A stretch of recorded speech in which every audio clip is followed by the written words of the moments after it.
popular streamer Stephen Bennell, also known as Destiny, well, he got into a very heated debate with Ana Kasparian of the Young Turks on the Piers Morgan Show. The two were part of a panel discussing Charlie Kirk's death and suspected assassin.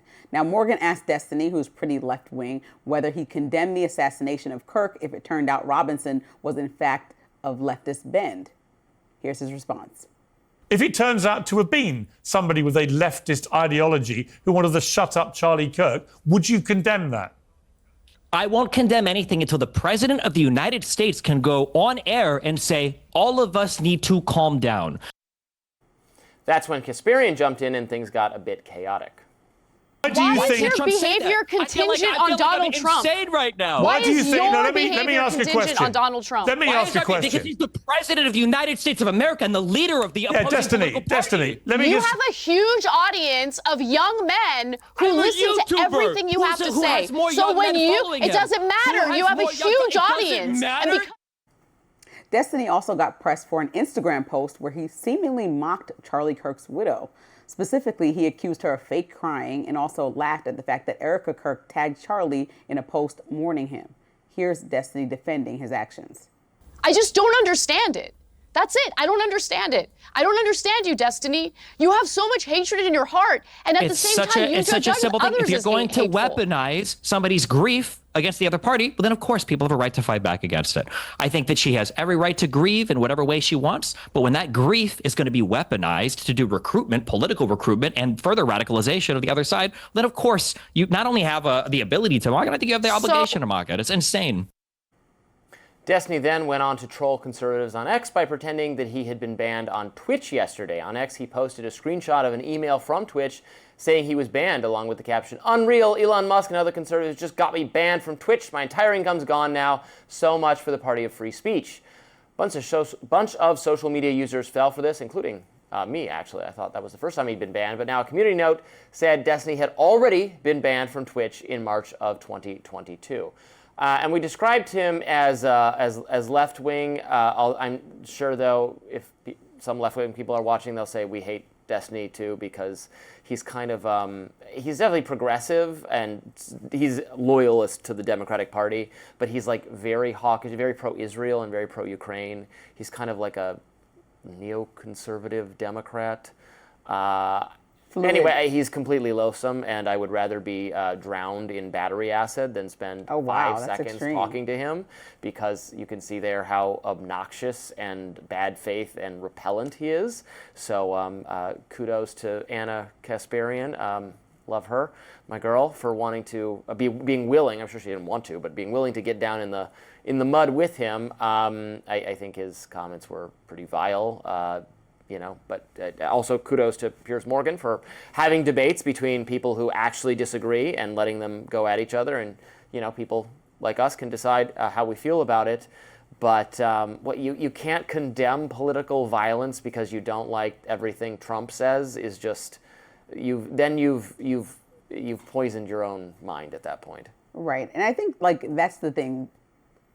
Working in the media space, what you call mainstream media, what is, a space where I've learned how to tell a story, how to take a beat if someone passes away, to discuss the death and the life, and then take a beat and discuss anything else that requires nuance.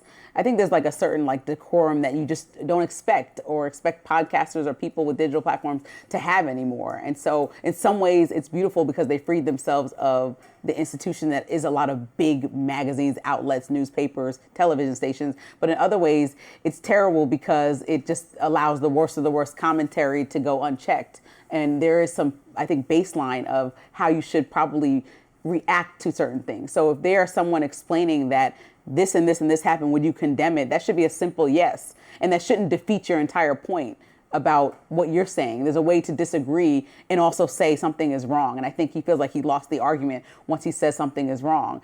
And there's still two things can be true. It would be ideal if President Trump could stand tall in this moment, the way that I referenced yesterday about when Dylan Roof went into the South Carolina church and killed people of color. President Obama stood tall in that moment and tried his best to bring the country together. in that speech, in that moment, trying to figure out a way to uplift and connect. And it would be ideal if President Trump could find a way to uplift and connect and not try to point fingers immediately, the same way that we shouldn't be saying the negativity the minute that the man passes away, right? There's just a decorum expected of that office of president. And so to me, that's the part that bothers me the most. And I don't think that he's articulating that well by doing the same thing that he's expected, like bad character and bad judgment that shouldn't beget bad character and bad judgment. He's just leaning into what he's criticizing so much. Will you condemn violence? Well, the other side is more violence. It's just say, I condemn violence. Right. And so, I think when I watch this, I'm happy that there's more dialogue. Like you said, Piers Morgan is having these conversations. But it's also frustrating because a lot of young people, I think I'm struggling with this. I think even in the past 2 weeks specifically because of how much negativity I see online, but what I believe to be true about my human experience. Walking around talking to people about Charlie Kirk, walking around talking to people about the incident happening on the train. Right, online just seems like it uplifts and pushes out the worst of the worst on purpose because it's salacious, and then that thing will get 1 million views. Well, because it's our I've said this on a couple different platforms, so apologies if this is repetitive for people who watch me other places, but social media is your inner monologue. I've come around to this idea that everybody has dark thoughts from time to time, and you don't act on them, and it doesn't define who you are. You just you're intrusive. I'm not trying to project my own psychology onto other people, but I think that's the case. And social media allows you to vent what you just shouldn't say. But it doesn't mean people are predisposed toward political violence or actually would endorse political violence. They're just saying things they wouldn't have said out loud before. Well, I don't think it's getting worse. I think it's just we now have a transcript of everything that everyone thinks at all times, and that is horrifying to us. Right, and I go back and forth between the balance of trying not to be a grandma, like, oh, we're in the worst of times. Like, I understand, we're not in the worst of times. We have a civil war. Right, I'm pretty immune to this worst of times arguments. Right, for that reason, we fought a civil war in this country.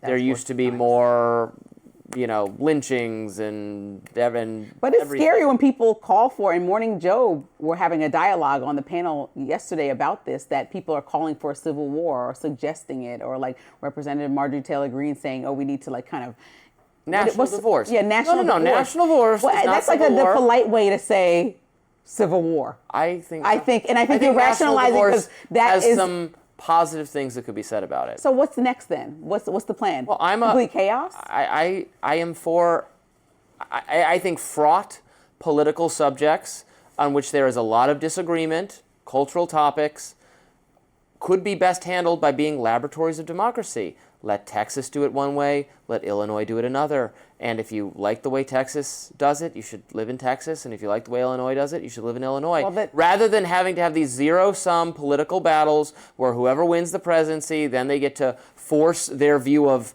abortion or trans issues or immigration or gun rights or whatever on everyone in America.